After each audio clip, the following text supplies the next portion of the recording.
Buenos días, tardes o noches, depende de la hora en la que vean este video. Lo sé lo que la mayoría de ustedes está pensando. ¿Un video de historias de terror? ¿Con locuendo? ¿En pleno 2018? Sé que la era del locuendo pasó hace más de 3 años, sin embargo, aún hay muchos que usan este sintetizador de voz aún en estos tiempos. La otra cosa que creo que otros se preguntan es por qué tardé tanto en subir un video. La verdad, no sentía ganas de hacerlo, además el estudio me limita un poco a subir vídeos, sin mencionar que mi computadora se fue a mejor vida, tenía todos los elementos que usaba para mis vídeos y no pude recuperar nada. Con todo lo que se puede decir dicho, comencemos con la 12ª parte de historias de terror, leyendas urbanas, creepypastas y misterios. La primera historia se titula Relatos desde la morgue. Cuando llegué por primera vez a esa morgue, sentía que había algo y que no era normal. En mi vida había trabajado en tantos lugares y morgues diferentes, pero el ambiente en esa morgue se sentía muy pesada, sinceramente no me sentía bien en ese lugar, me habían contado tantas historias de terror sobre ese lugar, que los muertos se levantan a las 3 am, que puedes toparte con una anciana que ronda por el pasillo, que escucharas como los muertos hablan entre ellos. Para mí esas cosas eran puros cuentos, en toda mi carrera nunca había presenciado algo que en verdad me haya dejado sin aliento, y eso que mi turno siempre había sido de noche, según cuentan es cuando más pasan las cosas sobrenaturales o las almas rondan por el lugar. Mi primer turno en esa morgue fue la peor, me pusieron de asistente a una chica, se veía muy distraída, casi no estuvo conmigo, siempre salía sin avisar, no hablaba mucho, me dejaba sola incluso por unas horas, y cuando regresaba me decía que estaba haciendo otras cosas que no era su trabajo. Me molesté bastante ya que su trabajo era ayudarme y no andar haciendo otras cosas, no le dije nada ya que al otro día traería a mi asistente con el que había trabajado por años. Eran más de las 2:30 de la madrugada cuando mi asistente salió, le pregunté a dónde iba, me dijo que ya casi era la hora. Me quedé extrañada, quizá era la hora en que descansaba, como nunca hablé con ella, dejé que se fuera. Estaba realizando el informe de una chica, cuando vi la hora, eran las 2:49 y se me vino a la mente las historias que me habían contado sobre el lugar, se me escapó un suspiro, ya estaba cansada, así que tapé el cuerpo con una sábana y me dispuse a descansar. Tardé un poco en recoger mis cosas, cuando escuché que alguien se acercaba en el pasillo, pensé que era mi asistente, pero ella nunca más apareció, me quedé pensando en la anciana que ronda por el pasillo, me daba miedo encontrarla y es que no creía tanto en esas cosas.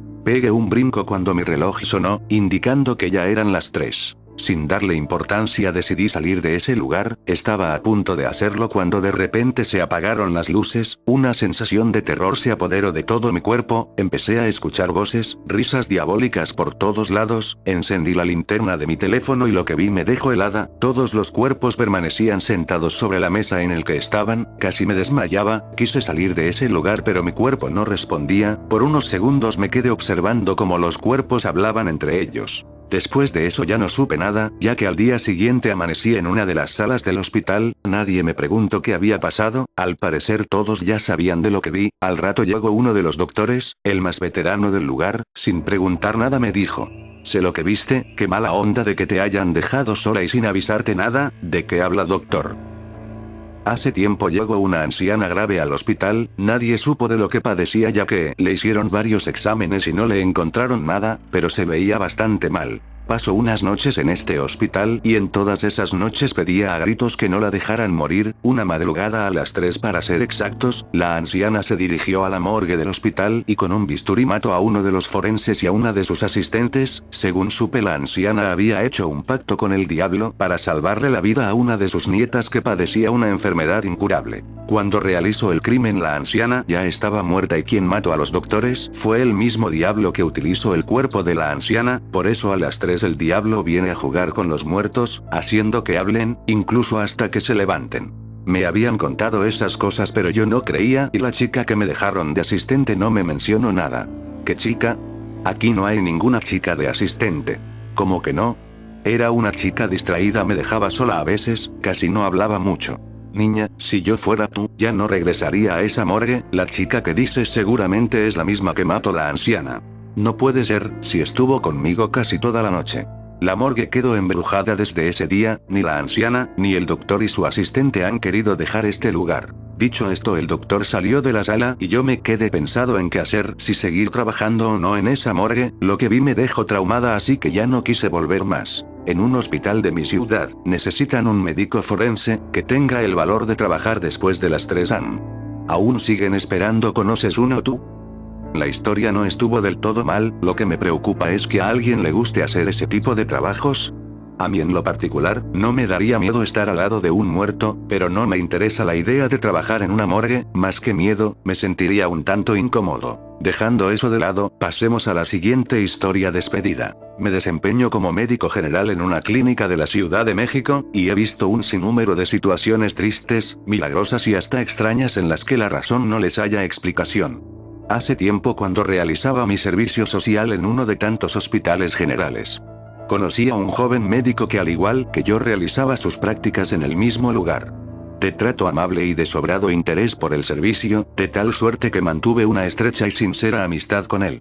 Nuestros lazos comenzaron cuando estuve en el área de urgencias y posteriormente fui reasignada a otra área del hospital. Sin embargo, continuamos viéndonos, aunque con poca frecuencia por nuestros turnos. Fue hasta que un día que firmaba un pase de salida con la médico responsable del área donde estaba que sentí una rara sensación que no había sentido desde hace mucho. Era una opresión, un presentimiento de algo malo. Pero obvio no sabía que aquello solo podía significar que alguien cercano iba a morir o enfermar, y así fue.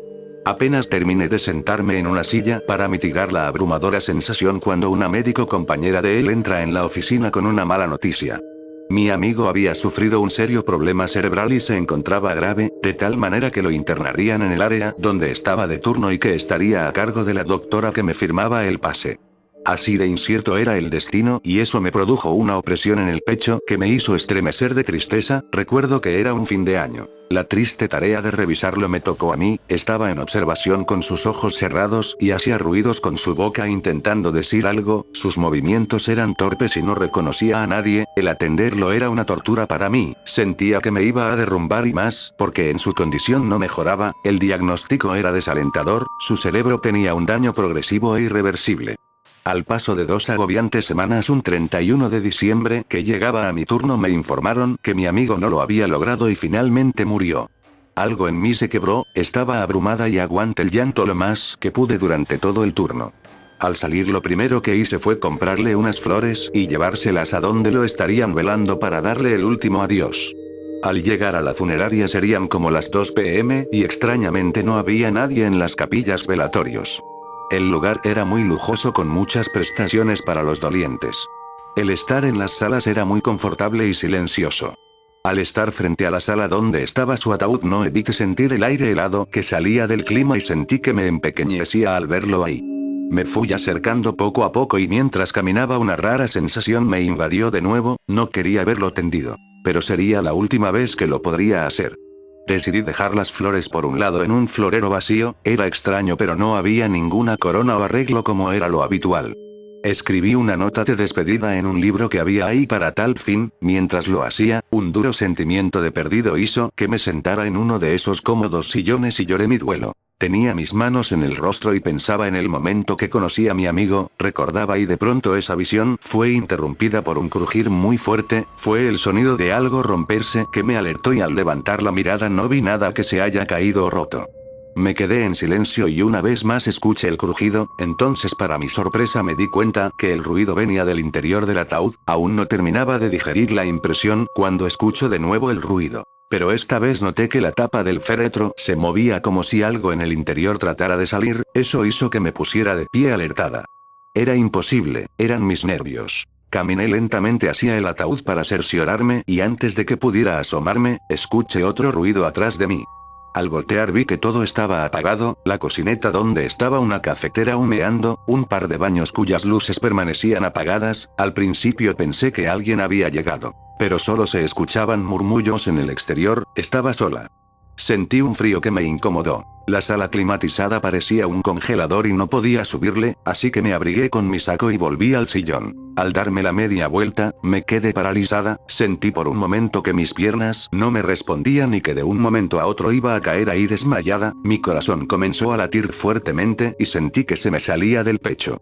Frente a mí parado a un lado del ataúd se encontraba él, mi querido amigo muerto permanecía estático, rodeado de una especie de vapor blanco que parecía envolverlo como una vestimenta etérea que llegaba hasta el piso, su rostro era totalmente pálido como si el color en él hubiera desaparecido y fuera un punto gris sobre la realidad, sus enormes ojeras contrastaban con un par de ojos grises que se hundían en las cuencas de su cabeza. Y lo peor era ese semblante de tristeza y desorientación con el que me miraba fijamente, esa sensación me invadió y sentí que quería llorar y gritar. Pero no de horror sino de aflicción. El tiempo se detuvo para mí, no sé cuánto tiempo estuve mirando aquella visión fantasmal y mi cuerpo estaba pasmado, sentí deseos de desmayarme, tirarme al piso o salir corriendo todo al mismo tiempo, tenía un conflicto interior al tratar de controlar mi terror, la impresión y la ansiedad de no saber qué hacer. Pasaron unos minutos y unas voces a mis espaldas hicieron que reaccionara de inmediato y volteara a ver de dónde provenían. Sentí una breve sensación de alivio cuando vi entrar a varias personas a la sala al parecer familiares, al volver a ver al ataúd, el ánima de mi amigo había desaparecido. Luego de dar el pésame a los familiares, poco a poco se fue llenando el recinto de personas, estuve unas 2 horas en el lugar hasta que me marché a mi casa. Fue el peor fin de año de mi vida, estuve de guardia en el hospital y al salir quería descansar, eran las 2:30 am y apenas entré en mi habitación de nuevo me invadió esa sensación de intranquilidad y mi mente rememoró lo que había acontecido en la funeraria y desperté, en medio de la obscuridad y en el frío tremendo de mi cuarto. Y de nuevo estaba parado frente a mi cama, observándome con el mismo gesto de desconsuelo. Estático y con la misma vestimenta etérea, el borrón de la realidad que emanaba de él no me causó tanta impresión como la primera vez, solamente se presentaba y con la misma desaparecía, así estuve como por 3 meses, sintiendo su presencia y a veces presentándose ante mí, en el hospital no había diferencia, a veces lo podía ver caminar entre los pasillos, apresurado, como si en realidad estuviera vivo e hiciera lo que cotidianamente hacía, revisar sus pendientes y atender enfermos. A veces notaba que se paraba atrás de mí o de los médicos encargados como si en realidad estuviera atento de los procedimientos. Todo lo anterior estaba volviéndome huraña e intranquila, siempre tuve una condición para ver o escuchar cosas. Pero jamás ver literalmente el ánima de una persona materializarse como lo hacía mi amigo muerto. Era agobiante verlo a casi todas horas y en cualquier sitio. Desesperada y sin saber qué hacer pedí ayuda para ayudarle a descansar en paz.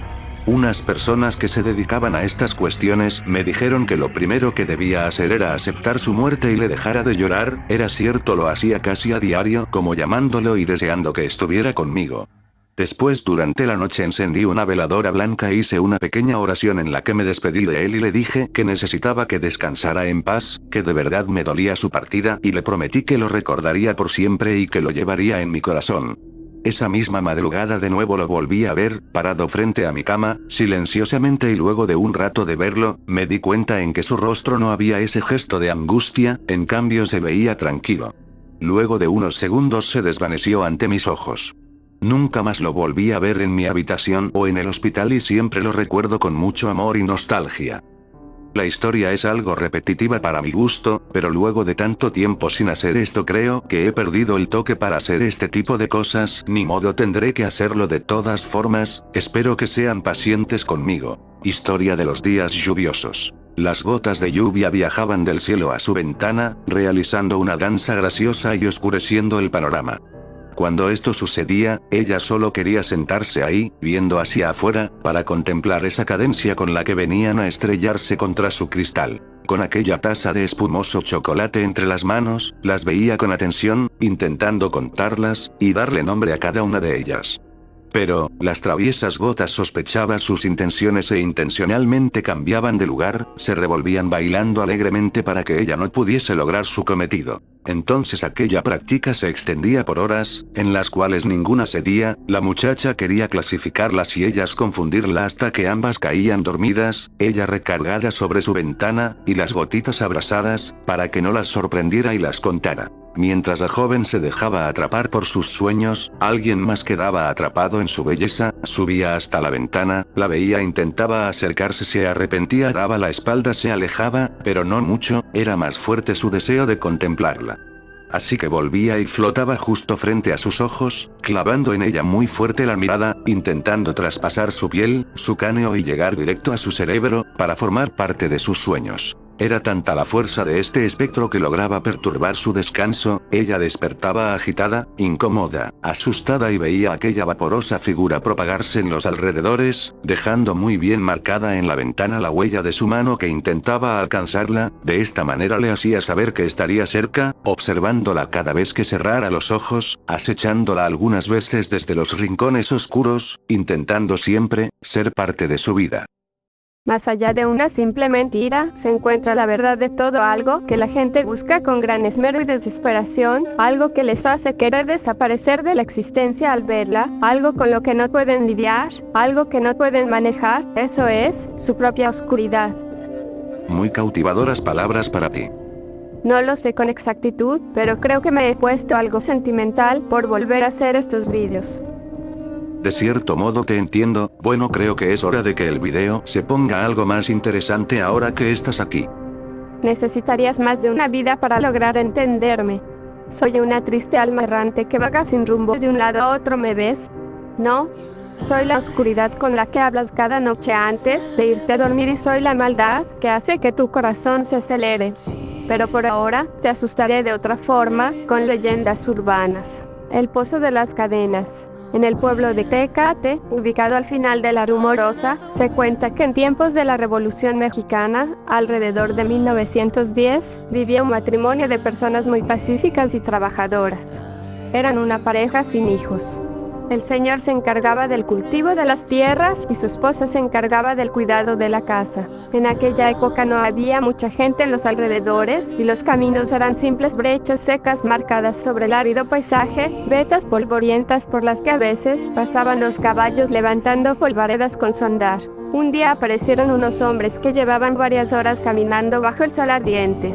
Extenuados y sedientos de tanto andar bajo el calor, vieron que el señor que trabajaba en sus cultivos era la única persona que tenían cerca y, en consecuencia, se le acercaron. «Buenas tardes», saludaron. «Buenas tardes», respondió el señor, dejando su labor y ventilándose con el sombrero. «¿Cómo así por acá? Muy poca gente viene por aquí. El deseo de encontrar buena fortuna nos trae», respondió uno de los hombres. «Vamos a Tijuana, acabamos de cruzar la Rumorosa», dijo el otro. «Pues aún les queda mucho camino, Tijuana está bien lejos». «Sí, y eso que con lo que hemos andado ya nos morimos de sed, ¿no tendrá un poco de agua que nos regale?», preguntó uno de los extraños. «Chimgallos, me acabo de tomar el último trago». «Pero ándale, no se preocupen que mi casa está cerca y tengo un pozo. A menos que tengan prisa», respondió el campesino. «¿Prisa? Prisa pero por beber agua, compadre», dijo uno de los hombres y luego todos siguieron al señor para saciar su sed. El hombre, que casi nunca veía a alguien pasar por el lugar, se emocionaba cada vez que venían visitantes e intentaba aprovechar la ocasión para enterarse de chismes y noticias. Se apresuró entonces por levantar sus aparejos y luego condujo a los hombres hasta su casa. Allí su esposa los recibió y ellos la saludaron quitándose el sombrero. Una vez hubieron entrado, los hombres bebieron toda el agua que pudieron, comieron como náufragos y conversaron larga y amenamente. Entretanto, la tarde ya estaba por irse y el atardecer, en su avance, iba incendiando el cielo para después dar paso a los coyotes con sus aullidos de veneración ante el ascenso de la luna. Los hombres, sin embargo, no dieron muestras de marcharse, de hecho se veía que querían prolongar las conversaciones con el ánimo de quedarse. Viendo eso, el hombre y su esposa les hicieron un catre con ramas de paja para que puedan dormir. Pasadas las horas un grito rasgó el silencio de la madrugada, un grito que a lo lejos retumbaba como delatando la proximidad de la muerte en las inmediaciones. Nadie supo nunca qué ocurrió. Se cuenta no obstante que los extraños pertenecían a una banda de sangrientos delincuentes, de hombres deshumanizados que disfrutaban con el sufrimiento de todas aquellas víctimas que les oponían un mínimo de resistencia. Cuentan pues que intentaron robarle y que el hombre intentó presentar resistencia, quizá más de la cuenta porque la crueldad con que lo liquidaron aún se recuerda entre los habitantes de la zona. Lo amarraron con cadenas, le quitaron los ojos, lo echaron al pozo y luego arrojaron piedras al pozo para cubrir su cuerpo ahogado. De su esposa y de los asaltantes nunca se supo nada.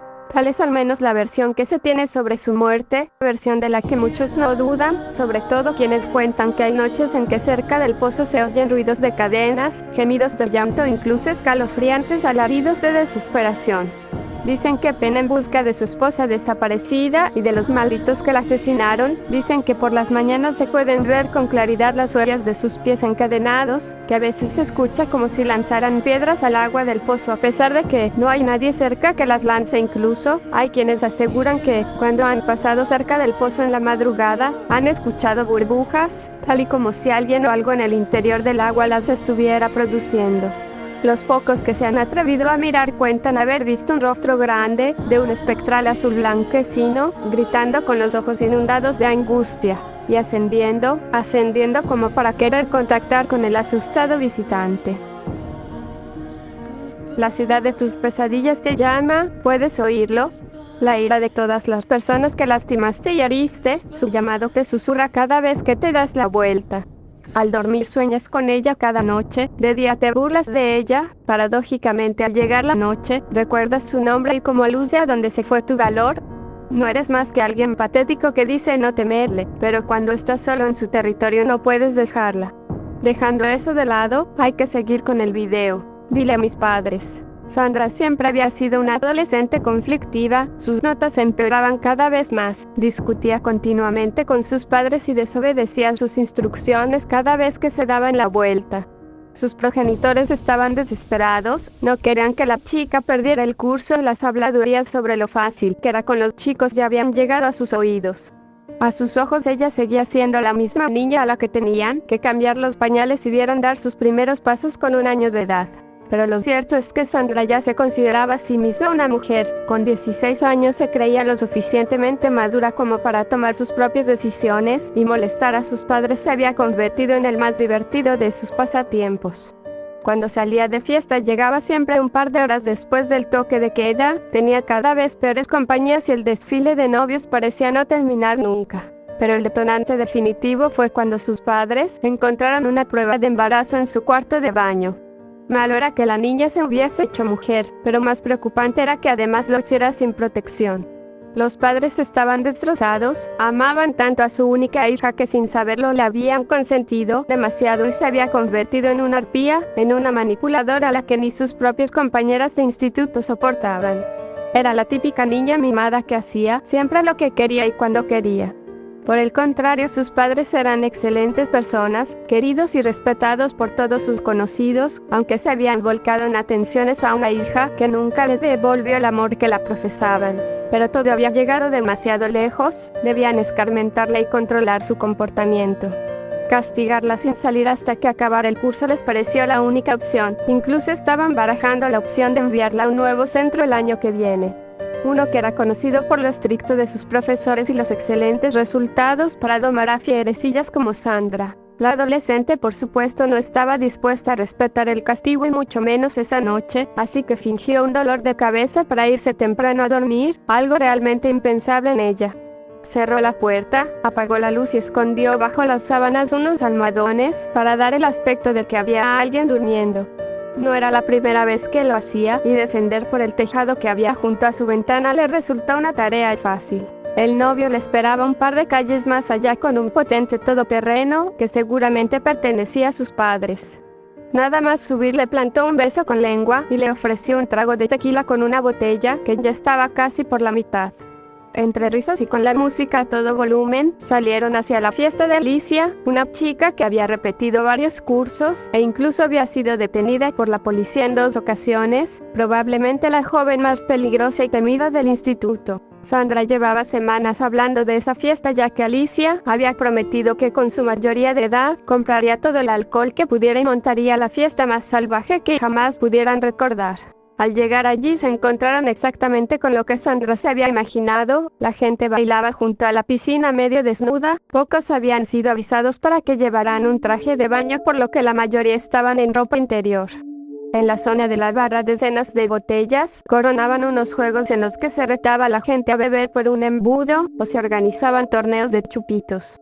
Se veían grupos de jóvenes besándose y metiéndose mano en cada rincón, y luces que se apagaban en las habitaciones de arriba. Sandra estaba feliz y no tardó en integrarse a la perfección en la fiesta. Su novio por su parte se dirigió como un misil a la zona de las bebidas, agarró una botella en cada mano y se fue a la piscina donde se puso a flirtear con una rubia que parecía seguirle el juego. A Sandra le cambió la cara cuando vio la escena, como una tigresa se acercó a su pareja y le dio un apasionado beso para disuadir a la otra chica.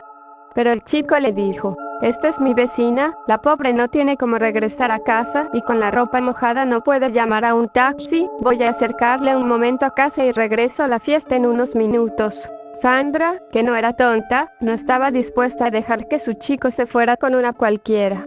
A pesar de que quería continuar en la fiesta, dijo que los acompañaría. La cara del novio era un poema, obviamente su intención era irse con la rubia a algún lugar apartado. Pero Sandra no le iba a dejar tranquilo.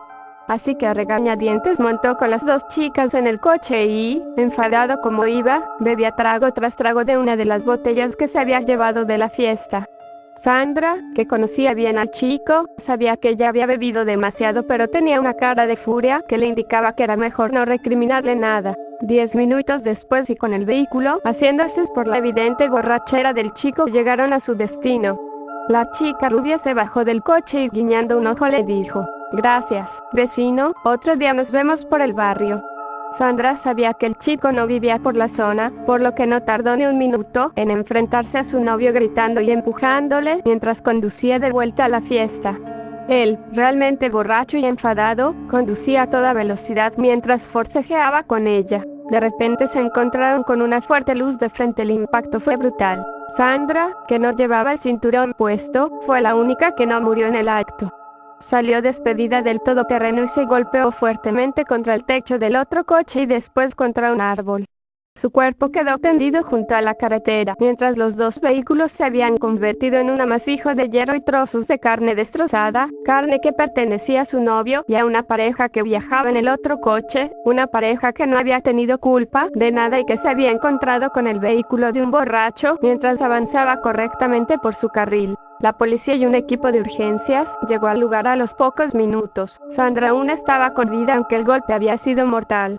Con su último aliento y tosiendo sangre por la boca, le dijo al médico que la atendió que le dijera a sus padres las siguientes palabras: dígale a mis padres que todo ha sido culpa mía, que debí hacerles caso y que los quiero. El doctor, que había atendido escasos segundos antes a los otros accidentados, corroborando su muerte, observó impotente cómo la chica se apagaba. El golpe había sido tremendo y la cortina de humo que había levantado fue tal que la gente que había en la fiesta de Alicia se acercó a ver qué había pasado a 2 calles del lugar.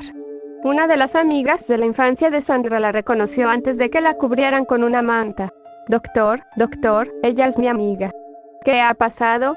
¿Qué le ha dicho? Siento mucho comunicarle que su amiga ha fallecido por el accidente. Trató de decirme algo pero no pude entenderla. Un enfermero que acompañaba al médico se sintió intrigado al ver que no le había explicado las últimas palabras de la chica. ¿Por qué no le dijo el mensaje que le ha dejado a sus padres?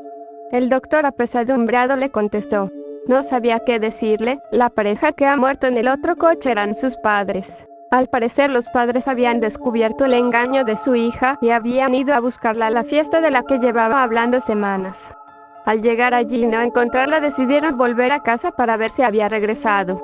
Con la mala fortuna de que en el camino se chocaron de frente contra el todoterreno en el que iba su hija. Sé que está mal decirlo, sin embargo. Es hermoso, maravilloso. ¿No lo creen? La estupidez de las personas al final tiene su castigo, de la forma más irónica posible. Es realmente maravilloso ver cómo el karma existe, cómo la sociedad se aniquila entre ellos, ¿lo ves? Soy una observadora del más allá, alguien que te observa desde el fondo de tu armario. ¿Quién te canta por debajo de tu cama? Antes de dormir te recuerdo tu mortalidad. ¿Me temes? Deberías hacerlo. Puedo destruir tu mente con el pensamiento de la muerte, te atormento con la idea de cuándo y dónde será. Muy bien, ya entendimos el punto. Sin embargo, es turno de Lucy con su sección de creepypastas. Kurumi, deberías ir a ver a un psicólogo o algo. Creo que tus ansias de matar han regresado. Dejando eso de lado. Sean bienvenidos a la sección de creepypastas, donde haré algo que los demás no pudieron, asustarlos. El juego del diablo. Hola, quien esté leyendo esto, espero que sea alguien que me crea sobre algo que me pasó hace meses, algo escalofriante que cada vez que me acuerdo tengo unas tremendas ganas de darme un tiro en la cabeza porque de ninguna manera lo puedo olvidar. Todo sucedió un día que el frío amenazaba fuerte, así que la gente se quedaba en sus casas. Recuerdo que ese día no iban a haber clases en la secundaria porque iba a ser una junta de maestros. Como siempre aproveché para entrar en la red y revisar mi Facebook, sin embargo me di cuenta que había recibido un mensaje de un usuario llamado el 666. Aunque su nombre era algo raro, no me asusté ya que mucha gente se ponía esos nombres para que le tuviesen miedo o ser conocido. Abrí el mensaje. Era un link de una página, no les puedo decir cuál es la página, debido a que después de mostrársela a las autoridades la cancelaron y borraron todo rastro de ella. Una vez que entré, la página no era más que color negro de fondo y rojo en los bordes y letras. Lo que me sorprendió a primera vista fue que el rojo color sangre se veía hiperrealista, como si estuviera viéndolo en 3D pero sin las gafas. De repente se empezó a bajar un archivo, pero no lo podía cancelar debido a que el botón de cancelar no estaba remarcado, o sea que no estaba disponible la opción. Me asusté un poco y se me hacía muy raro, debido a que tenía la opción de antes de descargar un archivo revisarlo primero. Encontré este archivo en descargas y decidí probarlo. La pantalla se puso de color negro y se estuvo así unos 3 minutos. No podía esperar más y cuando estaba a punto de apagar la computadora se puso una especie de juego llamado El Juego del Diablo. La portada de inicio era algo aterradora. Parecía un tipo de Doom pero un poco más despiadado. Se veía gente descuartizada y lo peor era la música de fondo. Era un piano tocando una melodía muy triste, pero no parecía que lo estaban tocando sino golpeando. Oprimí Enter para comenzar. Me pedía mi nombre así que le puse Enter de nuevo y me salió un pequeño mensaje que decía: bienvenido al juego del diablo. Prepárate para saber cómo será tu visión del infierno. Luego venía una pregunta con 2 opciones a elegir. 1. ¿Serías capaz de matar a una persona joven? A. Sí, por supuesto. B. No, soy un cobarde. Decidí poner la primera. No me importó, pues creí que era un juego. Entonces apareció un mini vídeo. Le di play y el vídeo se trataba de un niño tirado en el suelo de un sótano en un charco de sangre. No se podía mover, pues parecía que le habían roto las piernas para evitar que escapara. Una sombra comenzó a acercarse y empezó a darle de martillazos al niño.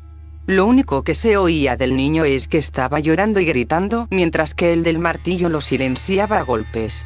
Lo más cruel es que el que estaba filmando se estaba riendo a carcajadas.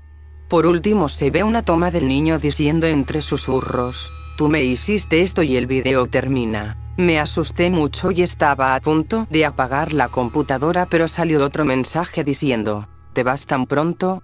Quédate un poco más, a menos que quieras que tus padres sean los siguientes. Cuando leí esto me quedé muy frío, además apareció una foto de mis padres, así que decidí seguir jugando. Ya no se me hacía un juego, sino algo real, como si alguien hubiera diseñado este juego para mí. El siguiente mensaje decía que cada vez que cometía un error, la foto de mis padres se iría desvaneciendo hasta no quedar nada. Eso significaba que mis padres estarían muertos. La siguiente pregunta era: 2. ¿Serías capaz de matar a un adulto?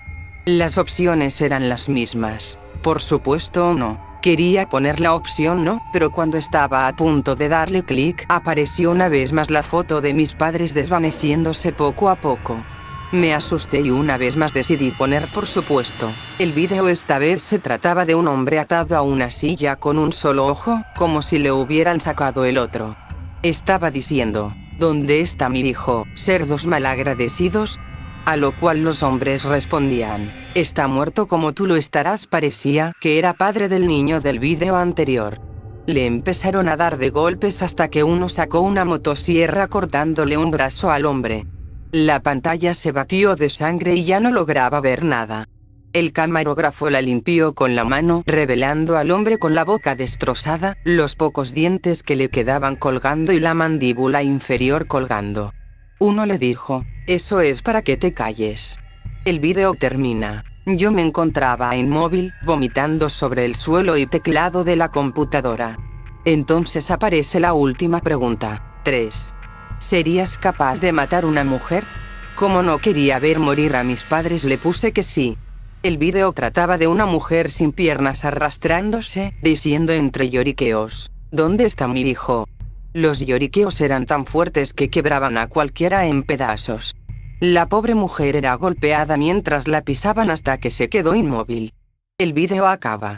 Por último sale un mensaje que decía, eres fuerte, resististe estos vídeos como un hombre, sin embargo a nosotros nos gusta acabar con ustedes. Sale un vídeo de mis padres bañados en gasolina. Yo gritaba, no, por favor. Mis padres me estaban diciendo, huye hijo, que no te alcancen. Lo último que vi era un hombre acercándose con un lanzallamas, terminando de una vez por todas con mis padres. Corrí llorando lejos de la computadora deseando que nunca hubiera pasado, mientras se oían los gritos desgarradores de mis padres. Lo único que recuerdo es que esa es mi visión del infierno, y lo estoy viviendo con esas horribles imágenes despiadadas por el resto de mi vida. Espero que estos medicamentos lo dejen en el pasado.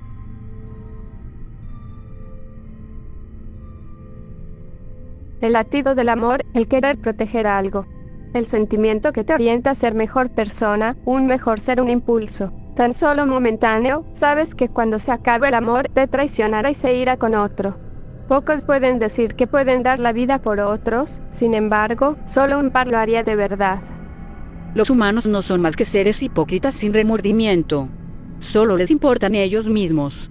Son como animales, solo eligen el instinto reproductivo, pero no tienen la suficiente materia gris como para darse cuenta de las consecuencias. La gente es una masa temerosa y sin principios. Me sorprende que esté de acuerdo con ustedes, aunque aún no termina el video. Así que sigamos con el trabajo. Papá, hay un monstruo en mi armario. Me desperté sintiendo una presencia parada a un lado de mi cama, sacándome de mi sueño a sacudidas. Era mi hijo, y eran las 2:38 de la madrugada. Papá, hay algo en mi armario. Estoy asustado. Mi esposa rodó a nuestro lado ante el sonido de su voz. ¿Eh? ¿Qué pasa, cariño? Dijo, medio dormida. Un monstruo de armario, aparentemente, contesté. Ah, eso es nuevo, dijo mi esposa. Ven aquí, cariño. Tu papá lo irá a revisar. Ven a sentarte en la cama a un lado de mami. Me levanté de la cama lentamente y me estiré. Mi hijo se deslizó bajo las cobijas, a un lado de mi esposa, y vi que ella se volvió a dormir.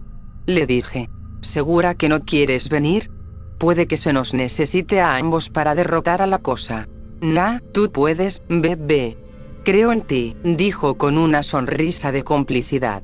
Y si no regresas, pues, fuiste un muy buen esposo. Me reí y me dirigí afuera de la habitación. La alcoba de mi hijo estaba en el lado opuesto de la casa, así que tuve que subir las escaleras y me fui acercando de poco en poco. La puerta de su habitación estaba completamente abierta, pero la puerta del armario, la cual podía ser vista desde el pasillo, estaba cerrada. A unos 2 metros de distancia de la entrada, en verdad comencé a escuchar algo desde el armario, un zumbido intermitente. Ralenticé mi paso un poco.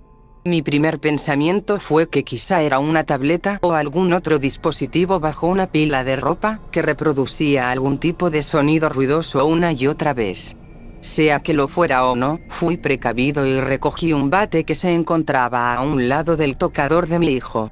Con el bate en mano y luego de un respiro hondo para tranquilizarme, agarré la perilla y la giré. Conforme la puerta se abría, me di cuenta de que al menos tuve razón sobre el sonido. Había un montón de ropa apilada en una esquina, y el ruido, ahora mucho más pleno con la puerta abierta, emanaba de ahí. La ropa se estaba moviendo ligeramente mientras el ruido timbraba. Con la puerta abierta, podía discernir que era una voz humana. Un niño. Presioné el bate con la fuerza de nudillos blancos y empecé a jalar la ropa de la pila, a pesar de que el miedo y el sudor brotaban de mí. Entonces vi la fuente, pero era imposible. Era mi hijo. Atado y con una mordaza en su boca. Las lágrimas se derramaban por su rostro que estaba rojo como tomate. Le saqué la mordaza enseguida. Dio un respiro hondo, y luego gritó: «¿Quiere a mamá?».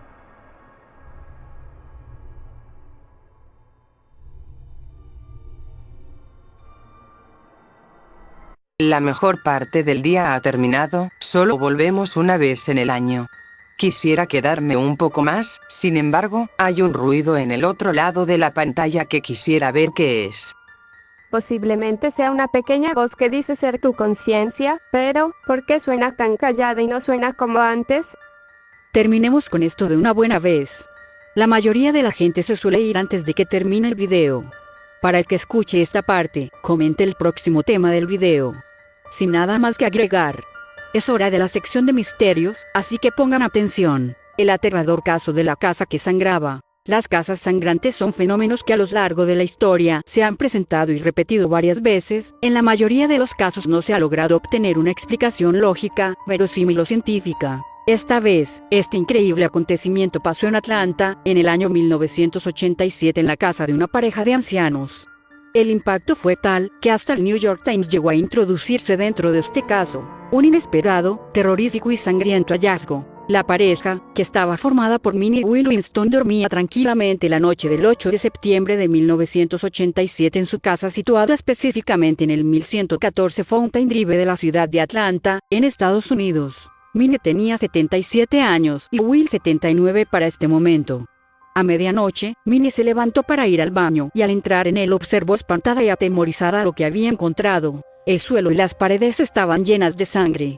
Alarmada, llamó a su marido, pensando que podía haberle ocurrido algún percance, pues estaba delicado de salud y se sometía a diálisis periódicamente por un problema renal. Will se levantó al oírla y Minnie alivió gran parte de su temor, pero sin embargo todavía existía la duda de quién era toda aquella sangre. Juntos registraron la casa y vieron que prácticamente todas las demás habitaciones que conformaban su hogar presentaban el mismo aspecto. La sangre caía por las paredes y empapaba todo el suelo. Los Winston llamaron a la policía, que registró la zona buscando un animal o una persona herida o muerta, pero no encontró nada. Minnie y Will confirmaron que ellos no tenían ningún tipo de herida y que esa noche se habían acostado a las 9 y no habían oído ningún ruido anormal. Los oficiales tomaron las muestras pertinentes a la sangre y las enviaron a analizar. Terroríficamente, la sangre sí resultó ser humana y del grupo 0. Sabiendo esto, se logró descartar la posibilidad de que fuera del matrimonio, puesto que ambos eran del grupo A. También desecharon la posibilidad de una broma, ya que el hecho de que la misma fuera humana y la cantidad encontrada fuera tanta, lo hacía muy improbable. Después de esto, los hechos no volvieron a repetirse jamás. Han pasado 30 años después de este espeluznante suceso y aún hoy en día no se ha encontrado una explicación para el misterio de la casa sangrante de Atlanta, el cual al parecer sigue y seguirá siendo por siempre uno de los casos no resueltos de la policía de la ciudad. Bueno, eso sería todo por esta vez. Intentaré hacer vídeos más seguido, sé que ya he dicho eso antes, sin embargo. Esta vez hablo en serio. Gracias por ver el video y te agradecería si te suscribes.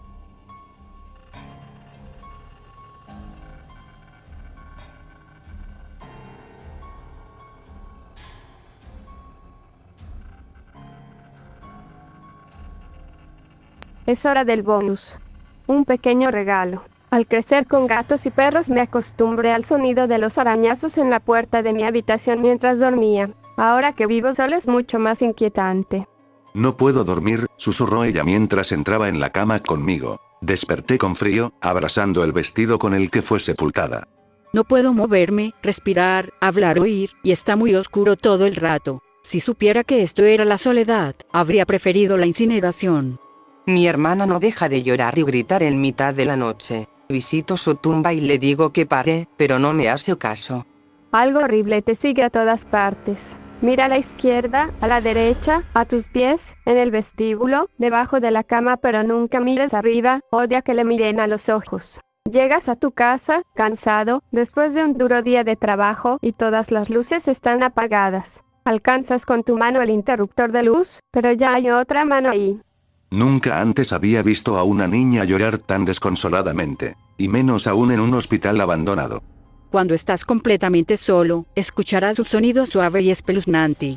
Cuando dejes de escucharlo, sabrás que eso te ha encontrado. Mi hermana dice que mamá la mató.